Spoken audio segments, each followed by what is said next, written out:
Good evening, guys. It's been nearly 100 days since our new president has come into power. And obviously, we're getting to a point in time where we're going to have to do an analysis of the performance that Mnangagwa has given. And at the same time, we also look at a situation where, as active citizens, we've got to be the kind of people that are active enough to bring out the right messages, the right information for us to build and help build this nation of Zimbabwe. As part of active citizenry, we need to be people that get used to writing documents, writing proposals, making videos like this in order to speak to our leaders through the digital space. To a certain extent, the digital space has given us an opportunity to have a sort of people's parliament that can send messages through to the relevant people from platforms of social media that help us to bring our argument, our thoughts through to the leaders that be, particularly when they say that they are willing to hear from their people. Particular concern to me right now is the issue that our nation is looking at a situation where we need to pay anything between $7 to $8 billion to compensate white farmers for stolen land and the so-called developments that they made on land that they stole. This, for me, is unacceptable, and it also doesn't make sense. How is it that our ancestors who were displaced from their land, ancestors who were used as slave labor, as their land was taken away from them, their opportunities stolen, they didn't have jobs, never had an opportunity to learn, their livestock stolen, and their dreams stolen in their own country.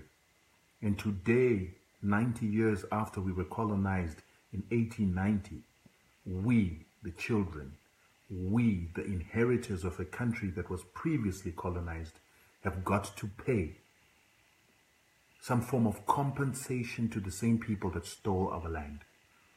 Now, this doesn't make sense in any sphere of understanding. Human rights law, any form of contract law. For me, it is untenable for a person that lost their property to be paying the person that stole the property for damaging their property, for vandalizing their property. And the reason I use these words is deliberate. If you steal someone else's property, and you make any changes to that property, you put anything on that property, it is not considered as developments, but it is actually considered as vandalism. So what was done to our land was vandalism. And when they vandalized our land, when they destroyed our land, when they damaged our land by doing things that we did not do in our culture, we are supposed to compensate them for that.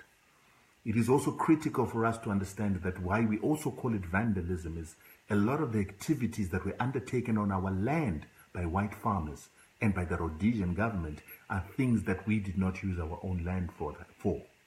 For example, when white farmers got onto our land, they cut down trees in groves in areas that we used to call sacred, trees that we used to protect, and they cut down those trees and put that timber into the mining industry. A lot of those places were sacred. Taiziti, Rambotemwa. And in Rambotemwa, there were trees, old sacred trees and forests and grasses that we never used to touch, that we never used to harvest because we were preserving them. There was some form of conservation that was tied with spirituality on those pieces of land. Not only that, we also had what were called marshes. And in marshes, those are areas that are watery, they store water, and a lot of white farmers decided to grow crops in marshes because they would be able to have perpetual water and access to very rich minerals in those marshes. Now a lot of those marshes are dried up, a lot of those marshes don't exist anymore, and this is why you now see that the rivers in Zimbabwe will be dry during dry seasons because those marshes were the ones that used to provide water. They were the watersheds for those rivers. There was also a lot of stream bank cultivation when Marungu came into our country. They would plant crops on the stream bank to get access to water easily, and also the rich nutrients that are found in stream banks, like you would find when you go through to Egypt. I'm sure you used to hear that the floodplains is where they used to grow their crops. A lot of white farmers grew crops there, and what that caused siltation into our rivers, and that siltation is the reason why today we don't have any running water in a lot of our rivers. There was a lot of erosion as well that took place because of farming practices that were unenvironmentally friendly, that were implemented by white people for at least a 60-year period of time since they came into Rhodesia. Now you need to understand that we had our own land practices. They might sound archaic, they might sound backward to a lot of people, but they were actually very advanced, because today we're hearing white people talking about permaculture, trying to emulate some of the things that we used to do, some of the practices that we used to have. They want to bring them back. They damaged our land by doing what they called advanced farming. Not only that, they put chemicals into our soils, fertilizers, pesticides, herbicides, all of which killed some of the soil bacteria that is in our soils, killed the fertility of our soils. They brought in monoculture. They brought in things like maize that was never grown in Africa, and that sucked all the nutrients out of the soil. It took out all the fortification that was put in by some of the grasses and small grains that we used to consume in Zimbabwe. All this is vandalism. All this is damage that was done by white farmers and Rhodesians to our soil, to our land, which is not development of the land. So with this vandalism, this destruction of the quality of our soils, the cutting down of our trees, we are the ones that are supposed to pay some form of compensation to white farmers for destroying our soils, for dispossessing our ancestors of their land resources. And you need to remember that when you lose your land, you're not just losing the earnings from that land, but you lose a whole lot of other things. You lose the ability to use the land. You lose your skill in the process. You lose your connection with that soil. You lose your culture in the process, and a whole lot of other immeasurable things that we lost, that our ancestors lost, all of which is affecting our ability to produce today. For that, we as Zimbabweans should be getting paid damages. For that, we should be getting paid restoration fees. For that, we should be paid loss of earnings. And for that, white Rhodesians must return to us what is called unjust enrichment. These are issues that I'm talking about that are in legal precedents of Roman Dutch law, English law, and American law. It's nothing out of the ordinary. And from that, remember that we were subjugated. We were people that the Rhodesians did to us what it is that Europe fought Germany for trying to do to Europe. Germany occupied France, Poland, and a number of other European countries, and the world went to war. Even the Rhodesians and our ancestors, black Zimbabweans, were taken to fight the Second World War to liberate France and a number of other European nations that had been occupied by Germany. But what is interesting is that that occupation is no different. The German occupation of European countries is no different to the occupation that happened to us by the British. Colonization was precisely what Germany was trying to do to France and other European countries. And nations went to war with Germany to defeat Germany, and after that, they made Germany pay reparations. In the same effect, our leaders, our ancestors who went to war to fight the Rhodesians for freedom, to fight the English for freedom, were entitled to reparations when they won the war. But they never got reparations because of unfair practice and what we call duress. When we were made to sit and have the negotiations at Lancaster, those negotiations were not had in good faith. But those negotiations were had in bad faith, where the English were sitting together with us and the Rhodesians. And as our leaders were fighting from the frontline states, Zambia, Tanzania, and Mozambique, they put pressure on these countries to chase out our leaders if our leaders refused to negotiate and accept the terms of the Lancaster House Conference. A deal was already put on the table by the British government, and that deal did not include reparations. It actually didn't even include land. So the issue was, if our leaders who had been outside the country for up to 17 years had refused the terms that had been put up at Lancaster, they were going to find themselves being left in exile and not having a base to fight the war from. So that was duress that was used to push our leaders into a quick agreement, into a quick acceptance of the terms of Lancaster House that was going to serve the British better than it served our ancestors. This is why there was no compensation for our ancestors. This is why there was no compensation for Zimbabweans. This is why there was no reparations. Yet, under international law, we were supposed to receive reparations. And under international law, it is clearly understood that any agreement that is reached under duress is now unvoidable. However, we are now living in 2018, and this very same legal system or international law that has seen the Lancaster House Conference being reneged upon by the British is now pushing us to pay compensation to white farmers. And when I ask some politicians to say, what are these compensations that need to be paid? They say that the compensation is simple. Our farmers, these white farmers, these Rhodesian farmers, these sons and daughters of thieves, had taken loans from international financial institutions for their farming activities in Zimbabwe. And to do that, they had mortgaged the very same land, our land that they did not have legal titles to. They had mortgaged that, and that's how the banks lent them the money. So today our government is being held accountable and is being held responsible for those debts because the land that our government supposedly took was supposed to be the collateral.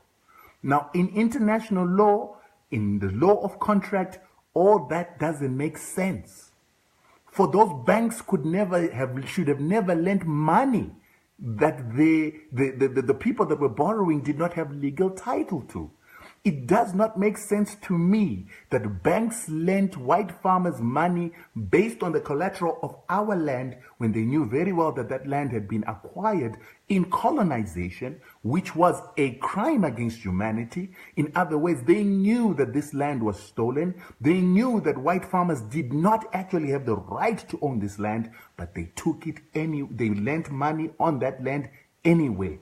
That is voidable.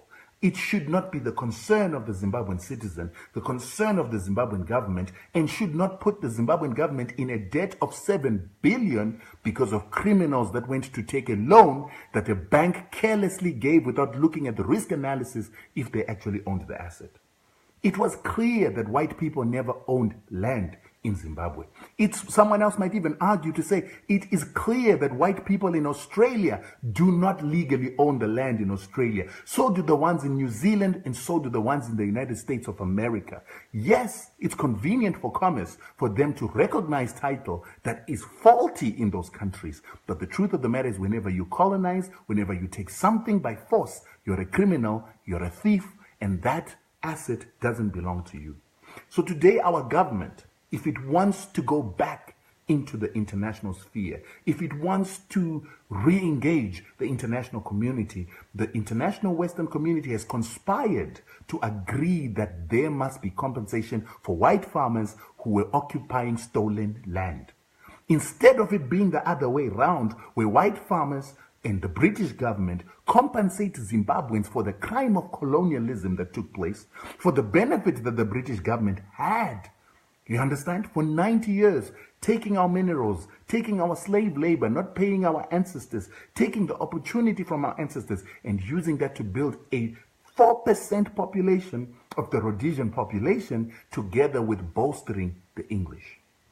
Now, we are educated enough. We are that generation of black people that has got master's degrees in LLBs and legal degrees. Why are we not using these legal degrees to contest some of these unfairnesses?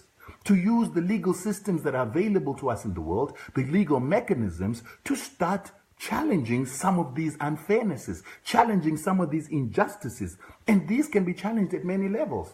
Human rights law, contract law, international law, and many other legal branches that I might not know, but you as lawyers might understand better. There is a lot faulty about the negotiations that were reached that have continued to institute neocolonialism on Africa. A lot of why Zimbabwe is why it's in the situation it's in is because Zimbabwe never received reparations or damages for any of the damage that was done to our people. And what a lot of people don't understand is that we complain about things like Gukura Hundi, but a lot of people don't recognize that the post-traumatic stress that was associated with us fighting for freedom, never getting counseling, never getting any money for our people to get counseling after they won the war, and after all the terror that was brought upon them in the 90 years of colonization and the 17 years of the war, in which the Rhodesian government used even illegal means of war. They contravened the Geneva Convention. They used military tactics that were illegal according to the Geneva Convention to terrorize our people. Those people with that post-traumatic stress disorder went in to become rulers of a nation and were bound to end up fighting with the divisions of tribalism that had been put in by the very same Rhodesians. So Gukura Hundi was always going to happen. And it was always going to happen because of a war that had terrorized and created men and women that no longer had the mindset to be just leaders of a nation without causing some of the troubles and problems that we eventually were able to work out. All these are issues we should be discussing.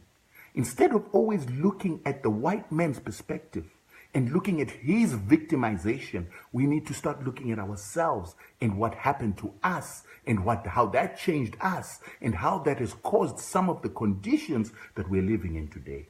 On top of that, not having compensated us, not having given us post-traumatic stress counseling, not having healed the nation, they still went on to impose sanctions because people wanted their land. They imposed sanctions because we had the audacity to challenge them to fulfill the terms and conditions of the Lancaster House Conference. We've got to start doing something about this situation. And it starts with those of you that are living in the United Kingdom. You have a petition system in the United Kingdom where we can petition the Parliament of the Great Britain, and we can have 100,000 signatures that can allow this to be discussed in Parliament.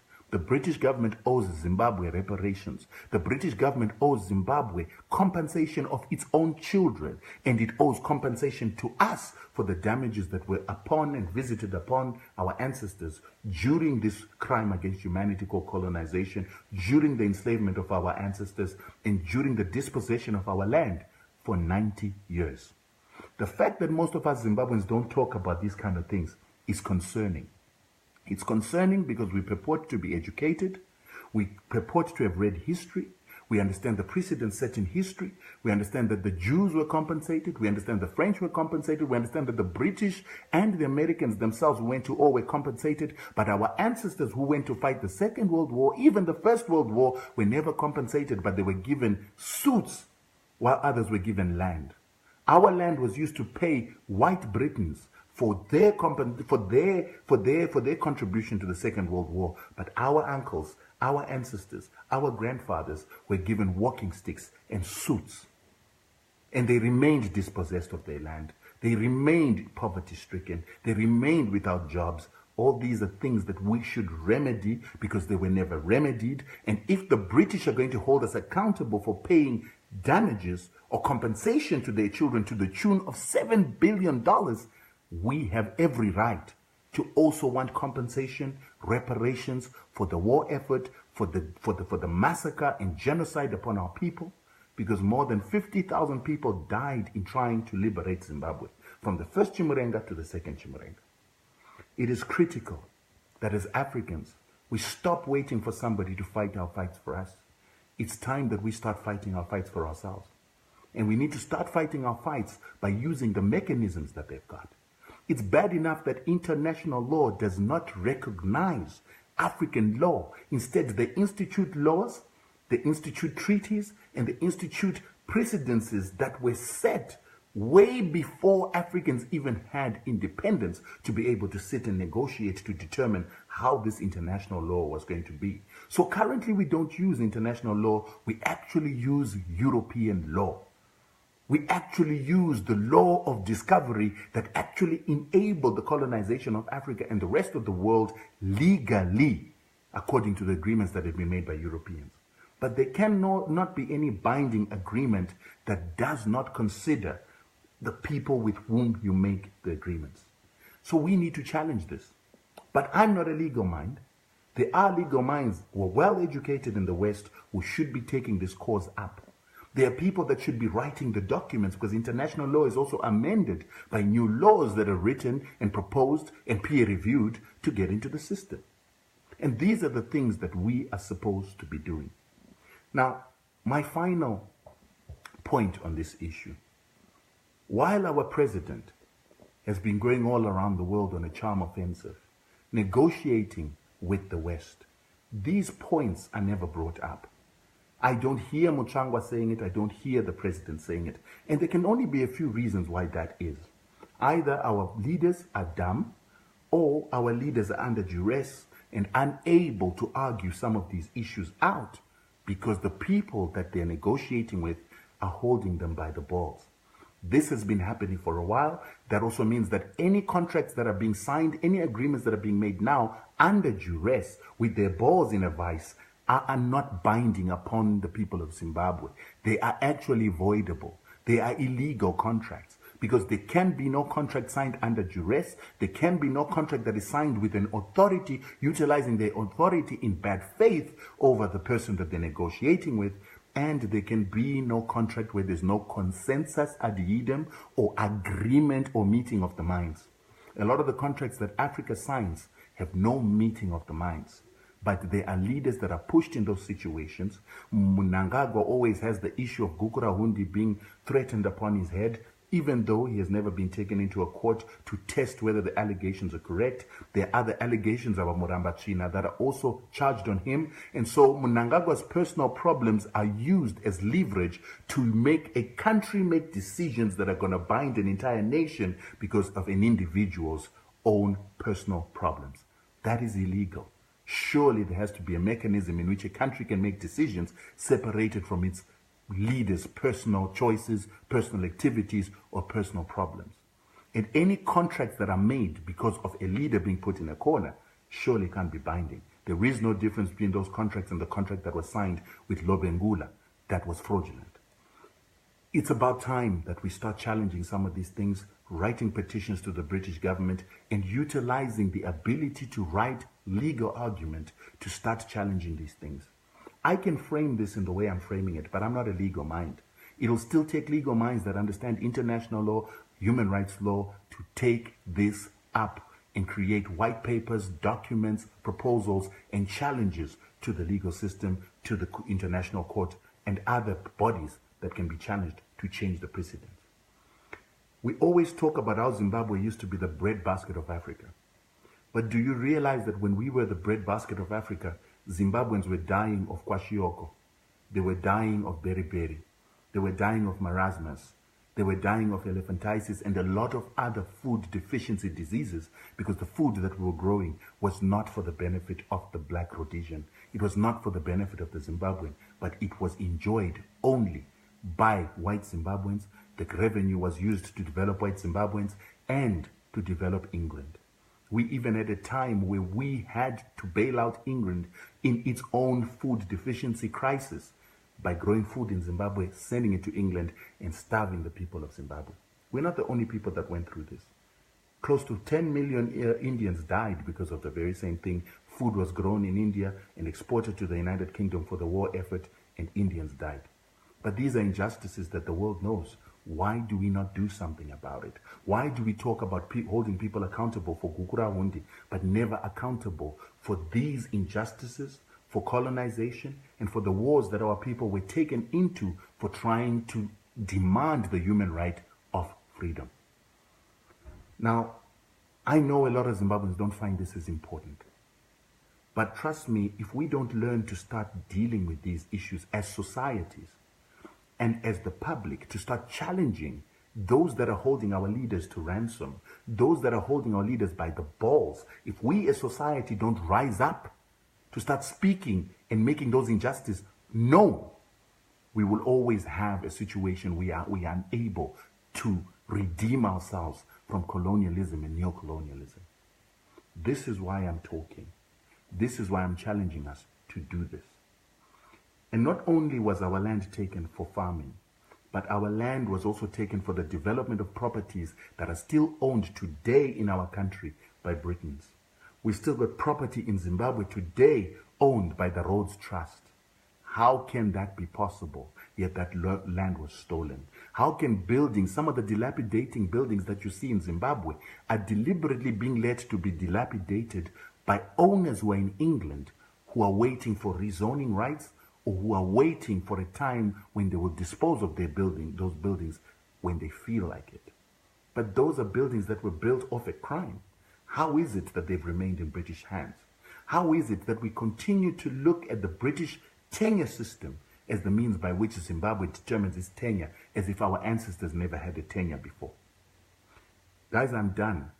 I do see you in the comments. The reason I don't take time anymore to greet you is that I try to make messages that won't be too long so that you can be able to share these messages for other people to learn. Good night, and thank you.